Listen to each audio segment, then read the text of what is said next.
Já fazem quase 3 anos que eu tô morando aqui em Belo Horizonte. Vim, como vocês muitos já sabem, vim pra morar, pra estudar na UFMG. E esses dias eu tava refletindo um pouco o que isso significa pra mim, como que tem sido essa experiência na minha vida. Então eu vim compartilhar com vocês as coisas que eu aprendi morando esse tempo sozinho aqui em Belo Horizonte.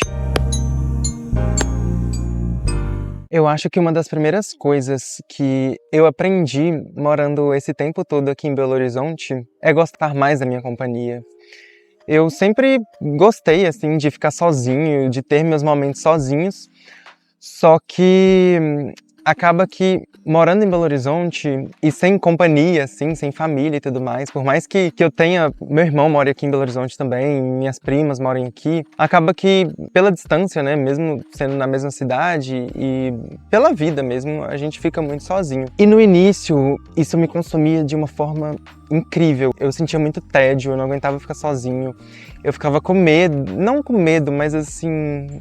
aquilo me deixava angustiado. Mas com o tempo, eu fui entendendo que todo mundo fica sozinho. É muito raro a pessoa que vem para Belo Horizonte, por exemplo, e morar aqui e não tem esses períodos de solidão. E foi justamente aprender a lidar com eles que me fez crescer muito, assim, e me conhecer, saber dos meus gostos, saber o que eu gostava de fazer comigo, porque às vezes tinha coisas que eu gostava de fazer em grupo, mas que sozinho eu não gostava. Aproveitar mais a minha companhia foi uma coisa incrível. Teve um dia, inclusive, que eu queria ir no cinema, assistir um filme, e aí eu mandei mensagem para todos os meus amigos e nenhum deles podia. Acho que era final de semana, então a maioria deles estava no interior, na cidade deles, ou então tinham compromissos, ou então não podiam, enfim. E aí eu fui sozinho pro cinema, fui pro shopping e comi sozinho, e assisti filme sozinho, e foi uma experiência um tanto quanto estranha.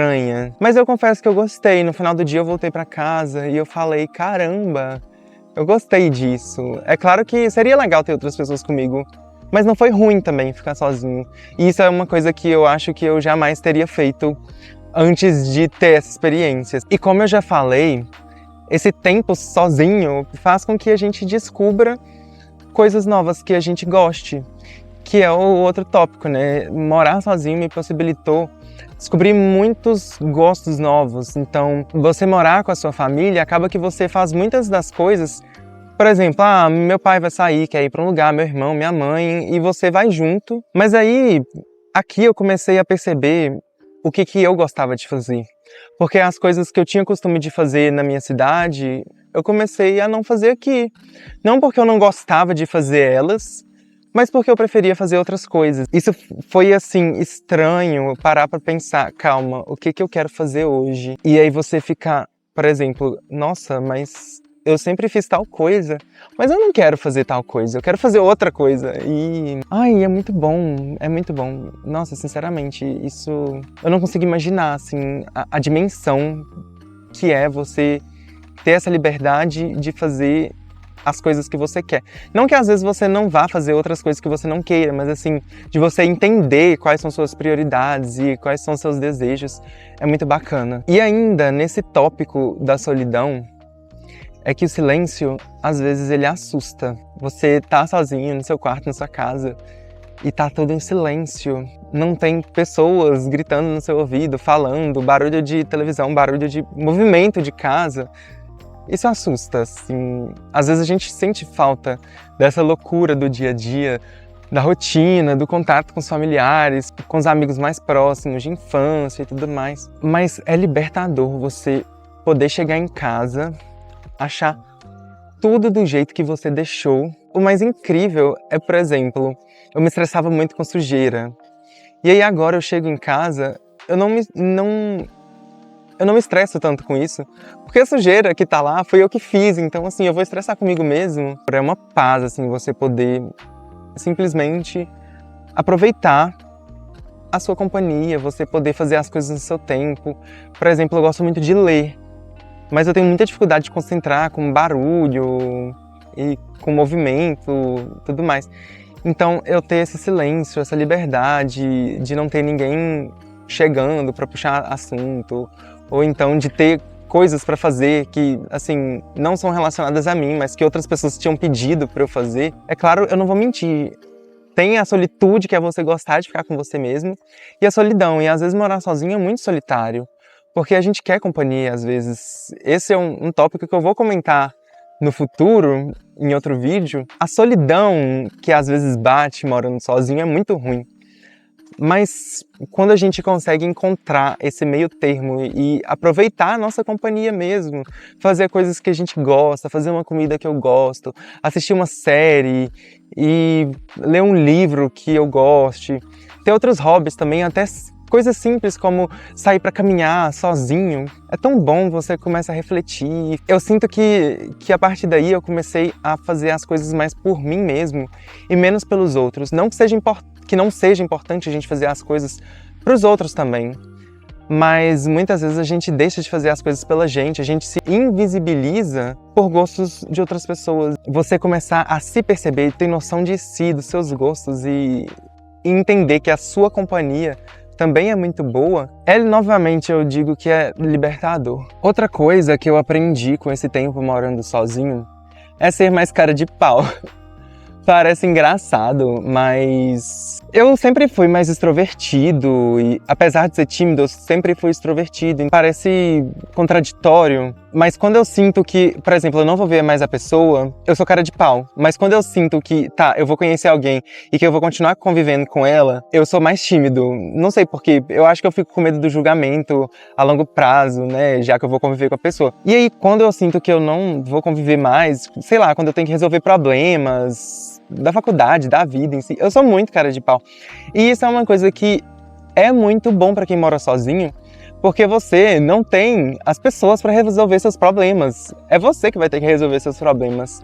Eu não tenho mais meu pai, não tenho mais minha mãe, não tenho mais meu irmão, minhas tias, para resolver meus problemas. Então, assim, é eu que vou ter que correr atrás de fazer o que eu quero e é aquela coisa.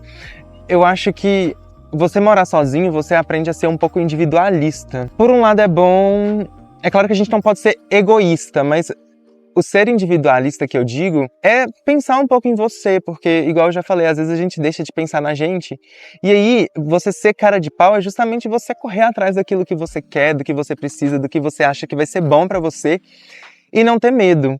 E aí nesse não ter medo é que eu também aprendi a ser mais corajoso, porque antes eu deixava de fazer muitas coisas por medo do que as pessoas iam achar, ou então por medo, um medo meu mesmo, assim, um medo irracional de, sei lá, pra que eu vou tentar sendo que eu não vou conseguir? E vir pra cá sem conhecer ninguém, totalmente sozinho, assim, desamparado, digamos assim, foi bom justamente para eu botar a cara a tapa e deixar de ter medo de fazer as coisas. Inclusive, voltar com o canal no YouTube é uma das coisas que eu ficava postergando, porque eu tinha medo de dar errado e de não dar certo e, enfim, eu fui redundante agora, né, dar errado e não dar certo. A partir do momento que eu parei de me importar, tipo, se não der certo, tudo bem, sabe, você pode tentar de novo e eu acho que a coragem é isso, eu vi em algum lugar falando isso, que a coragem não é você não ter medo.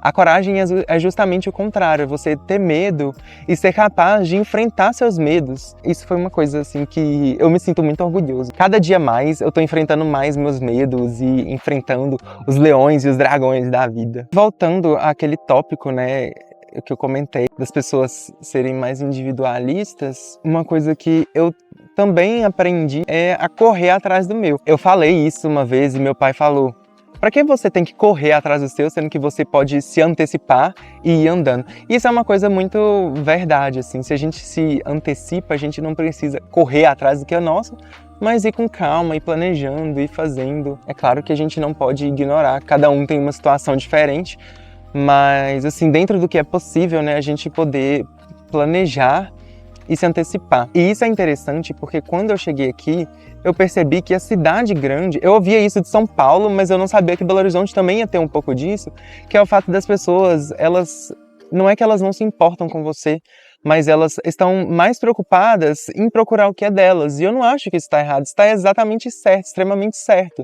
Porque é aquela coisa, se você não busca o que é seu, ninguém vai buscar pra você. As coisas não caem do céu, as coisas não aparecem de mão beijada. Isso é uma das coisas que eu aprendi também, é não esperar dos outros aquilo que eu preciso fazer. Se é um trabalho da faculdade, eu não posso esperar que as outras pessoas me ensinem como é que eu vou fazer. Eu tenho que ir lá e caçar. Se é um projeto que eu quero participar, ele não vai cair do céu.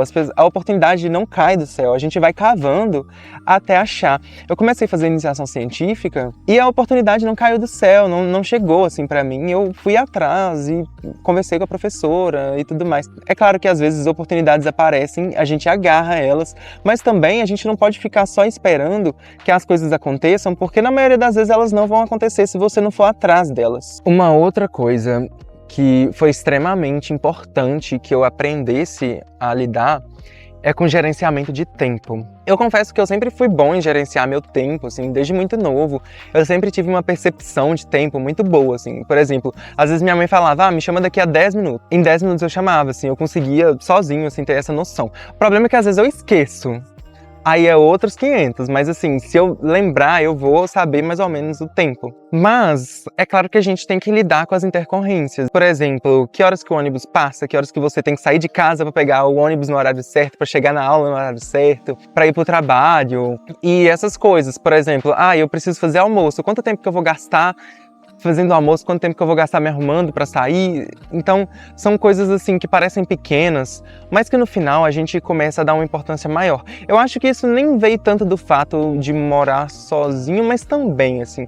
Mas eu acho que o fato da gente ir crescendo e criando mais responsabilidades faz com que a gente tenha essa necessidade mesmo de encontrar o tempo certo de fazer as coisas, de se programar e gerenciar, porque se você perde o horário, você ganha uma falta na aula, se você chega atrasado no serviço, você leva uma bronca, se você, sei lá, demora demais para se arrumar, você vai chegar atrasado nos lugares.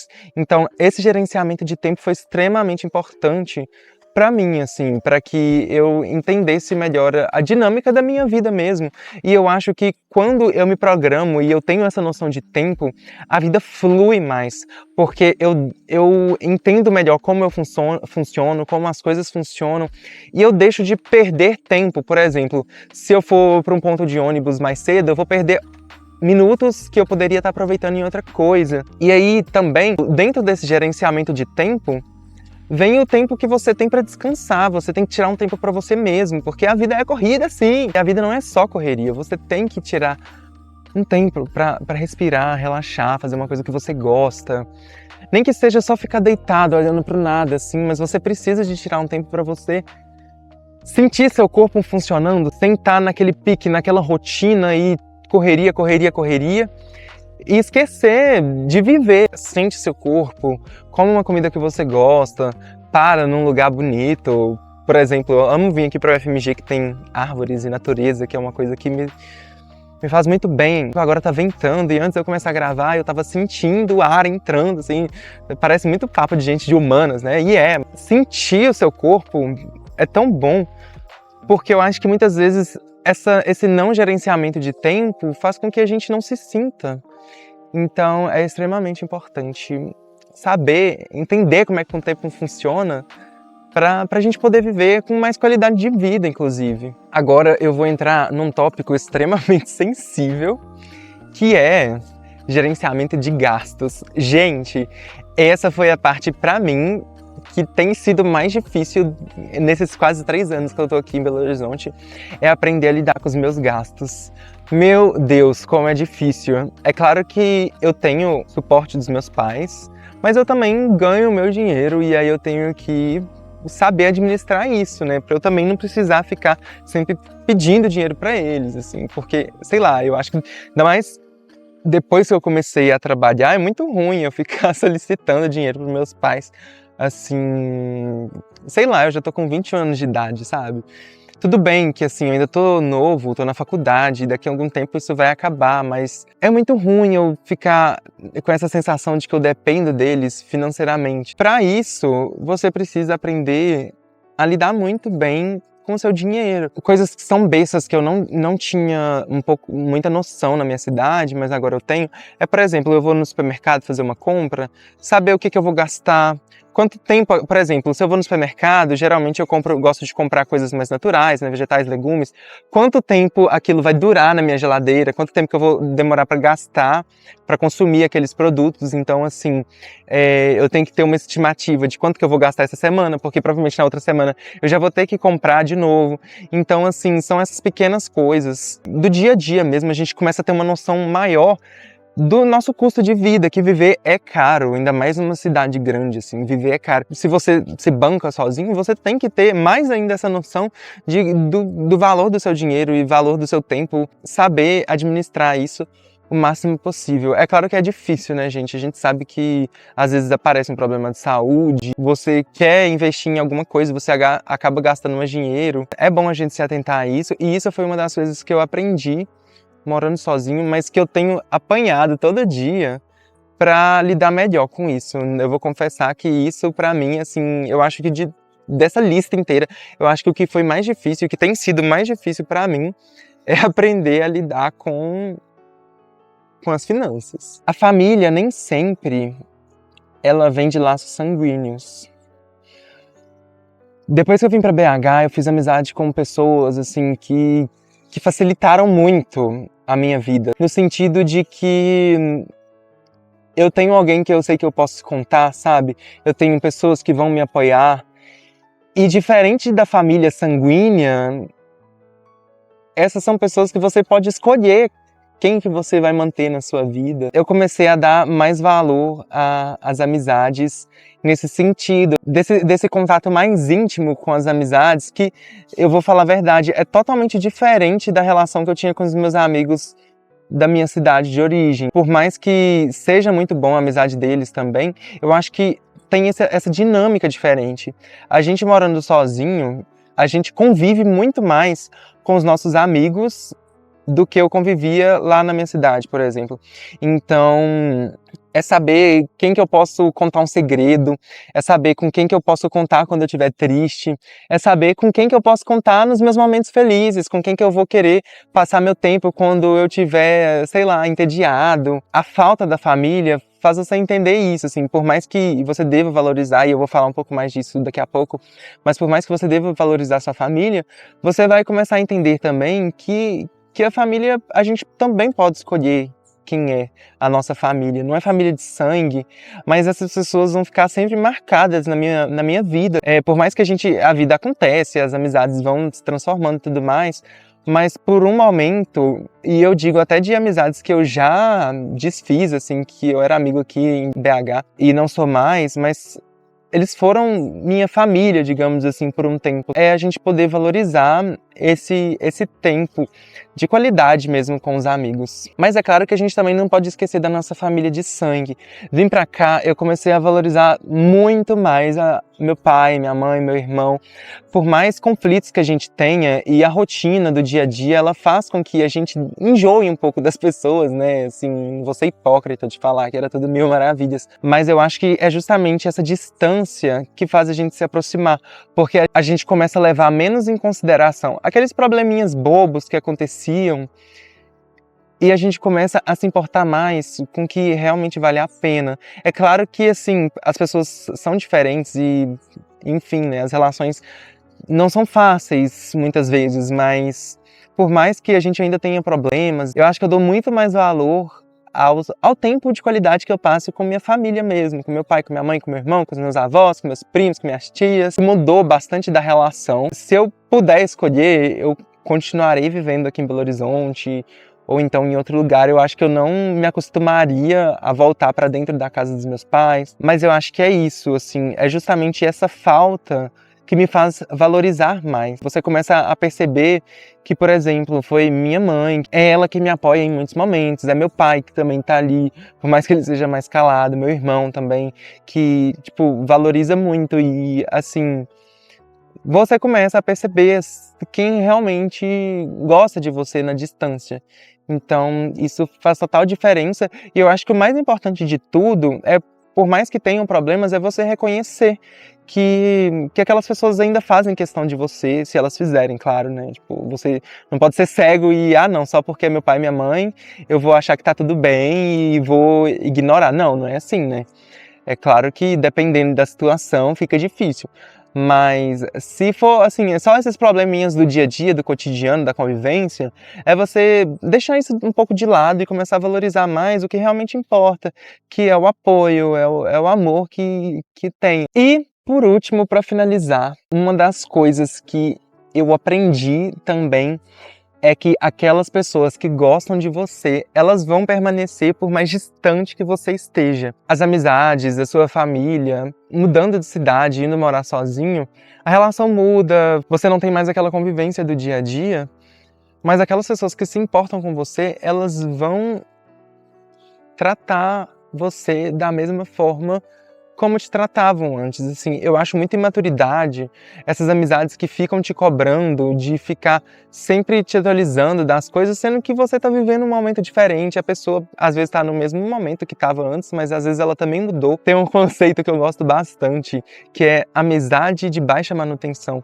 Porque a vida adulta é assim, gente, você não consegue ficar todo dia convivendo com seus amigos de infância, a não ser que você conviva, sei lá, estude com eles, faça faculdade com eles, trabalhe com eles, ou então se vocês moram perto, sejam vizinhos, assim que ter, mas assim, quando a vida vai acontecendo e você vai mudando de ambiente, vai mudando os seus interesses, a vida vai acontecendo e não significa que só porque você mudou, seu amigo mudou, você se vê em pouco, que vocês não são amigos ainda. Eu acho assim, aqueles amigos de verdade, eles permanecem e eles vão permanecer, mas também é importante a gente entender que as pessoas mudam. Então, às vezes, uma pessoa que você era muito próxima quando você era criança, a pessoa mudou e aí você fica triste porque a relação já não é mais a mesma. Mas tá tudo bem também se você precisar se distanciar ou se a pessoa quiser se distanciar de você. Eu acho que o importante é você entender que as pessoas mudam, os gostos mudam, os interesses mudam. Por mais que você queira manter a amizade, às vezes ela já não tá mais funcionando e tá tudo bem. No mais, é isso, gente. Eu espero que vocês tenham gostado de ouvir um pouco assim do que eu aprendi esse tempo morando sozinho, esses quase 3 anos morando sozinho, ainda é muito recente, mas eu espero que daqui a novos 3 anos eu possa chegar com uma outra lista e falar coisas totalmente diferentes, porque também agora eu tô na realidade de universitário, eu ainda não sou 100% independente financeiramente, então as relações vão acontecendo e vão mudando de acordo com o que passo você tá na vida, né? Espero que vocês tenham gostado, espero que eu tenha ajudado a vocês refletirem um pouco. Se vocês estão pensando em morar sozinho, levem bastante em consideração isso. Eu acho que todo mundo deveria morar sozinho, se tem a possibilidade de morar sozinho, pelo menos durante um tempo de vida, assim. Eu acho que é um tempo de bastante amadurecimento. Você descobre muito sobre você mesmo, mas você também descobre muito sobre as pessoas e sobre o mundo, como o mundo funciona. Então é isso, se você gostou desse vídeo, eu espero que vocês se inscrevam no canal, ativem o sininho para toda vez que eu postar vídeo, vocês receberem notificação no celular, curtam, compartilhem com seus amigos que pensam em morar sozinho ou que também estão passando pela mesma situação que eu e você. É isso, um beijo pessoal, até mais.